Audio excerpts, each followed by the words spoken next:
मैं कहता हूं कि या तो कन्नौज में गूंजेगी अखिलेश की गूंज, नहीं तो सियारे की टाप बाजेगी। ऐसे नेता भाजपा के कहर का शिकार, लेकिन संधि ना करने वाले और ना झुकने वाले राष्ट्रीय नेता आप सांसद संजय सिंह, जिनका मैं स्वागत अभिनंदन करता हूं, तेजी से कन्नौज की धरती पर आपके बीच में आ रहे हैं माननीय संजय सिंह। मंच पर आसीन समाजवादी पार्टी के राष्ट्रीय अध्यक्ष, उत्तर प्रदेश के पूर्व मुख्यमंत्री और जिनके समर्थन में इतनी बड़ी तादाद में आप लोग इकट्ठा हुए हैं, माननीय अखिलेश यादव जी। मंच पर आसीन कांग्रेस पार्टी के पूर्व अध्यक्ष, लोकसभा के सांसद, जिन्होंने 4000 किलोमीटर की भारत जोड़ो यात्रा निकालकर लोगों को जगाने का काम किया, राहुल गांधी जी, आदरणीय प्रमोद तिवारी जी, समाजवादी पार्टी के समस्त नेता, कांग्रेस पार्टी के नेतागण, आम आदमी पार्टी के नेतागण, आप सबका हृदय की गहराइयों से अभिनंदन करता हूं कि इतनी बड़ी तादाद में मौजूद होकर आपने बताने का काम किया है कि अखिलेश यादव जी कन्नौज से बहुत बड़ी जीत हासिल करने जा रहे हैं, बहुत बड़ी जीत। साथियों और दोस्तों, मैं हाथ जोड़ के आपसे विनती करने के लिए आया हूं, इसलिए आया हूं कि राहुल गांधी जी ने रामलीला के मैदान में कहा, अखिलेश यादव जी हर सभा में कह रहे हैं कि ये 2024 का चुनाव अंतिम चुनाव है। भारतीय जनता पार्टी अगर गलती से जीत गई तो ये संविधान को खत्म करेंगे, आरक्षण को खत्म करेंगे, चुनाव को खत्म करेंगे। अपने वोट को बचाने के लिए इस बार वोट कीजिए और बीजेपी की जमानत जब्त कराने का काम कीजिए। और जब मैं कह रहा हूं कि आरक्षण खत्म करेंगे तो इस बात के आधार पर कह रहा हूं कि भागवत जी ने कहा था आरक्षण खत्म होना चाहिए। मनमोहन वैद्य आरएसएस के नेता कहते हैं आरक्षण खत्म होना चाहिए। 1989 में भारतीय जनता पार्टी ने आरक्षण का विरोध किया था जब ओबीसी का आरक्षण लागू हुआ था। ये लोग संविधान खत्म करना चाहते हैं। लल्लू सिंह कहते हैं, अयोध्या के प्रत्याशी, संविधान खत्म करो। ज्योति मिर्धा कहती हैं संविधान खत्म करो। अरुण गोविल कहते हैं संविधान खत्म करो। अनंत हेगड़े कहते हैं संविधान खत्म करो। अरे जो बाबा साहब का संविधान खत्म करेगा, हम उसकी राजनीति खत्म करेंगे, यह संकल्प हमको लेना है। इतनी नफरत है भाजपा के मन में, इतनी नफरत।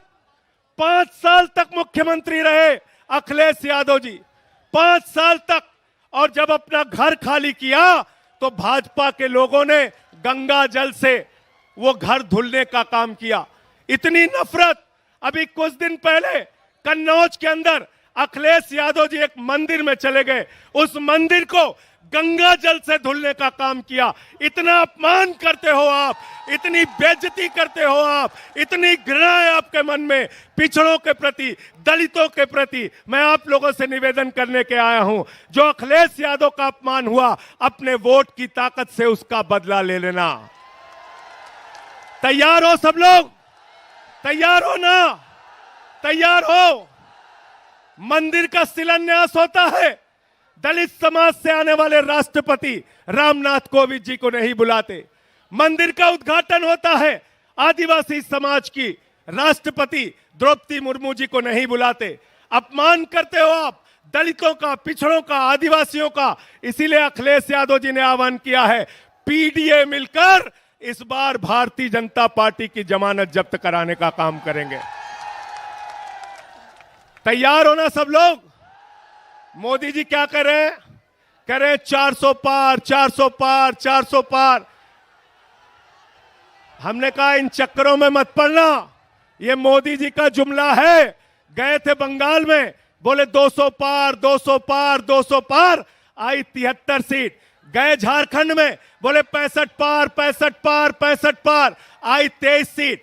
गए हरियाणा में बोले 75 पार 75 पार 75 पार, आई 40 सीट। गए महाराष्ट्र में कहने लगे 150 पार 150 पार 150 पार, आई 105 सीट। गए कर्नाटक में कहने लगे 130 पार 130 पार 130 पार, आई 65 सीट। गए दिल्ली में कहने लगे 45 पार 45 पार 45 पार, आई 8 सीट। गए मिजोरम में कहने लगे 21 पार 21 पार 21 पार, आई 1 सीट। अब कह रहे हैं 400 पार 400 पार 400 पार। जनता करिए तड़ी पार तड़ी पार तड़ी पार। तड़ी पार करना है ना। राहुल गांधी जी लगातार अडानी अंबानी के खिलाफ बोल रहे थे। 10 साल में मोदी जी को अडानी अंबानी का नाम नहीं याद आया। चुनाव में अब कह रहे हैं अडानी के खिलाफ नहीं बोलते, अंबानी के खिलाफ नहीं बोलते। अरे मोदी जी, अगर आपको टेम्पू का नंबर मालूम है तो ईडी सीबीआई भेजो, अडानी अंबानी को गिरफ्तार करो। करो गिरफ्तार, उनको करो गिरफ्तार।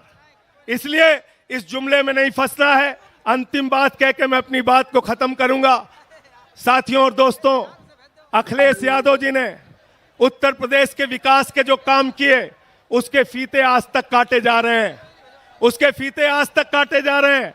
इसलिए ये लोग स्कूल नहीं बना सकते, अस्पताल नहीं बना सकते, सड़कें नहीं बना सकते, बिजली पानी नहीं दे सकते। मोदी जी आए थे कोरोना के टाइम में, उन्होंने कहा भाइयों और बहनों, गांव-गांव में कब्रिस्तान है तो शमशान होना चाहिए कि नहीं होना चाहिए। ये शमशान बनाने वाले लोग हैं। ये आपके बच्चों को स्कूल अस्पताल नहीं दे सकते।